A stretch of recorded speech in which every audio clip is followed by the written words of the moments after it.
दोस्तों, तारीख थी 14 अगस्त 1947। आज से तकरीबन 73 साल पहले चारों तरफ गहमा गहमी का माहौल था। एक तरफ लोगों के अंदर आजादी को लेकर उत्साह बढ़ता जा रहा था, मगर दूसरी तरफ अखंड भारत दो हिस्सों में बंटने की तैयारी पर था। समय रात के करीब 9 बज रहे थे।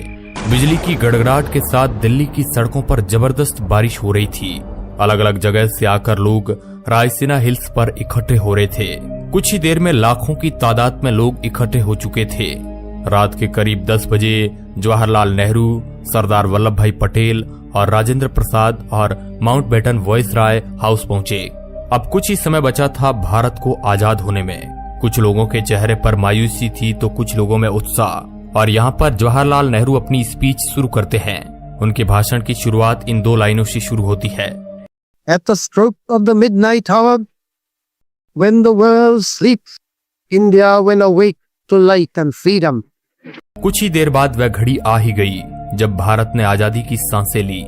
रात 12 बजे शंखनाद से हमारे देश की आजादी का आरंभ हुआ था, जिस समय ग्राउंड पर खड़े लोग महात्मा गांधी के नाम के नारे लगाए जा रहे थे। और जो लोग अपने घरों में ये भाषण और सब कुछ रेडियो पर सुन रहे थे, उनकी भी खुशी का कोई ठिकाना नहीं था, क्योंकि उस समय भारत एक आजाद परिंदा हो गया था, जिसका हमने करीब 200 सालों से इंतजार किया था।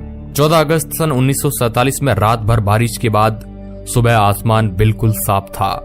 जब सुबह 8:30 बजे पंडित नेहरू और उनके कैबिनेट ने शपथ ली, और जिसके बाद ब्रिटिशर्स का झंडा हटाकर आजाद हिंद का झंडा लहराया गया, जिसे देख सभी की छाती चौड़ी हो गई थी, क्योंकि अब हमें वो झंडा दिखने लगा था जिसे हम बरसों से देखना चाहते थे। जब राजधानी दिल्ली में आजादी का जश्न मनाया जा रहा था, उस वक्त महात्मा गांधी दिल्ली से हजारों किमी दूर पश्चिमी बंगाल के नोआखली में थे और राज्य में शांति कायम करने का प्रयास कर रहे थे।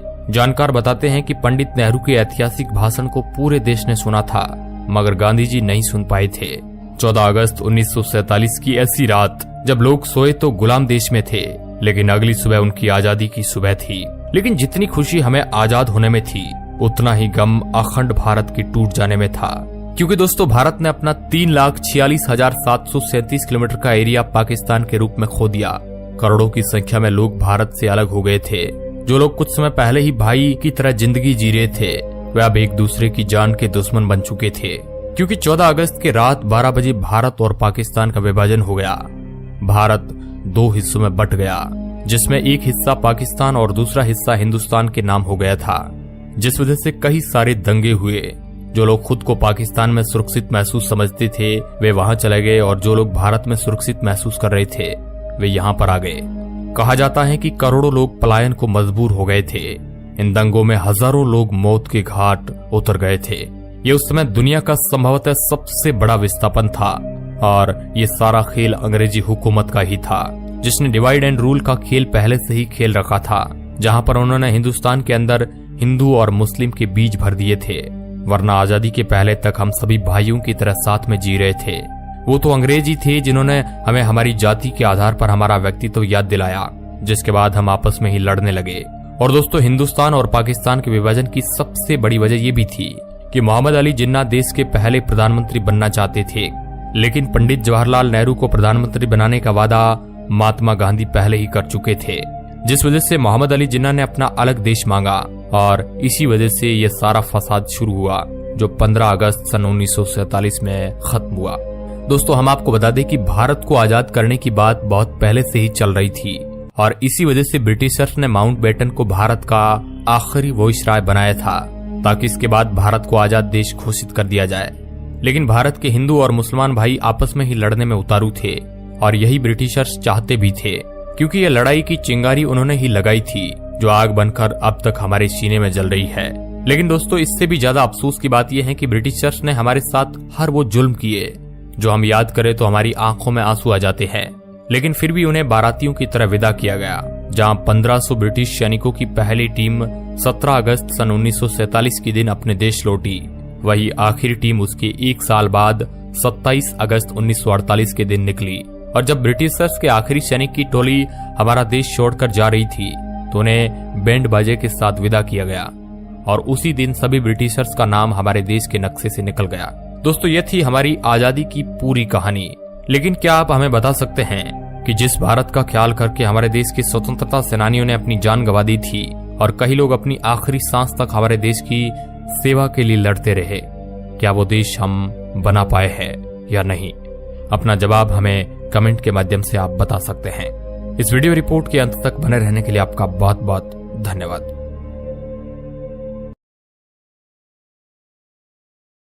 दोस्तों, कल्पना कीजिए एक नाम जो सुनते ही रोंगटे खड़े हो जाते हैं, काला पानी। चारों तरफ फैला अंतहीन समुद्र जहां से भागना नामुमकिन। एक छोटी सी नाव भी अगर उतरती तो लहरें उसे पल भर में निगल जाती। अंग्रेजी हुकूमत ने इस जेल को बनाया था, सिर्फ जेल के तौर पर नहीं, बल्कि एक ऐसे खौफ के प्रतीक के रूप में जो भारतीय स्वतंत्रता सेनानियों को हमेशा के लिए छोड़ दे। आज हम इसे सेलुलर जेल के नाम से जानते हैं, लेकिन उस जमाने में ये था काला पानी, यातना और मौत का दूसरा नाम। तो चलिए आज हम डुबकी लगाते हैं काला पानी की उन गहराइयों में जहां हजारों वीरों की चीखें आज भी गूंज रही हैं। ये कहानी है उन बहादुरों की जिन्होंने आजादी के लिए अपनी जान की बाजी लगा दी, और ये कहानी है ब्रिटिश साम्राज्य की बर्बरता की जो आज भी इतिहास की किताबों में जिंदा है। अगर आपको पसंद आए तो लाइक और सब्सक्राइब जरूर करना और कमेंट में बताना, क्या आपने कभी अंडमान जाकर ये जेल देखी है? साल 1857, वो क्रांति जो ब्रिटिशों के लिए एक सैनिक विद्रोह थी, लेकिन हम भारतीयों की वो पहली आजादी की जंग थी। इस क्रांति ने ईस्ट इंडिया कंपनी की नींव हिला डाली थी। ब्रिटिशर्स को लगा क्रांतिकारियों के लिए फांसी या साधारण जेल अब काफी नहीं है, तो ब्रिटिशर्स ने उन्हें समाज से पूरी तरह अलग करने की सोची ताकि उनकी आवाज और लोगों तक कभी ना फैले। और यहीं से जन्म हुआ काला पानी का।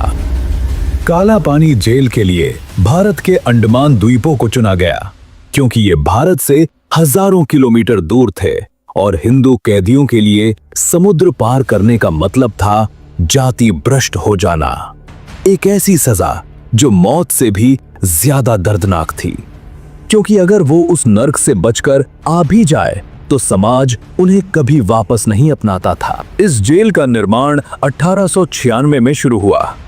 ब्रिटिश इंजीनियरों ने इस जेल का प्लान बनाया और पूरे 10 साल लगे इसे पूरा करने में, और फिर 1906 में तैयार हुई ये इमारत, जिसमें बर्मा से मंगाई गई लाल भूरे रंग की मजबूत ईंटें इस्तेमाल की गई। जेल का डिजाइन कमाल था, लेकिन उतना ही डरावना था।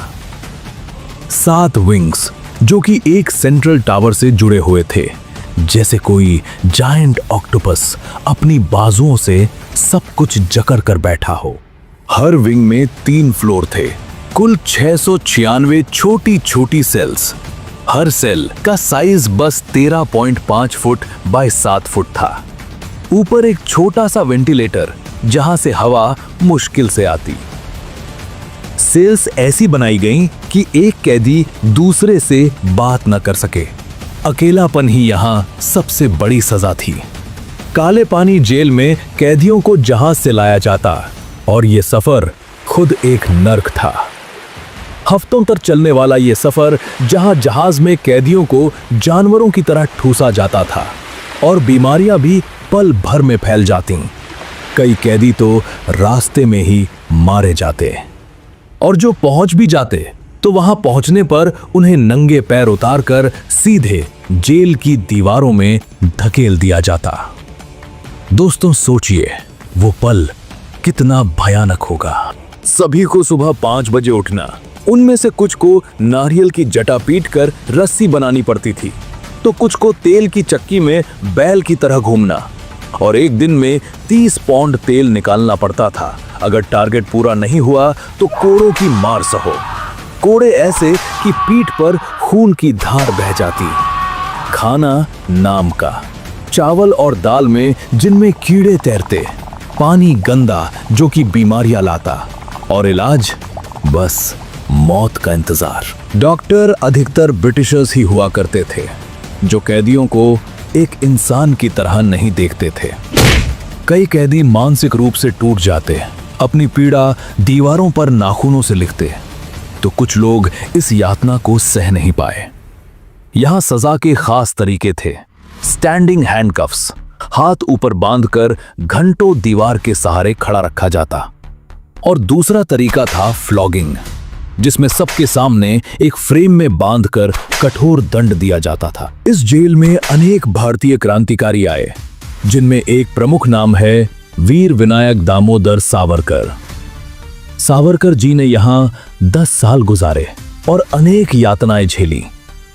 दोस्तों, अगर आप चाहें तो नेक्स्ट पार्ट में हम सावरकर और दूसरे क्रांतिकारियों की पूरी कहानी डिटेल में कवर करेंगे। कमेंट में लिखो वीर सावरकर, और वीडियो अच्छी लगे तो लाइक, शेयर, सब्सक्राइब। तब तक इनकलाब जिंदाबाद, भारत माता की जय।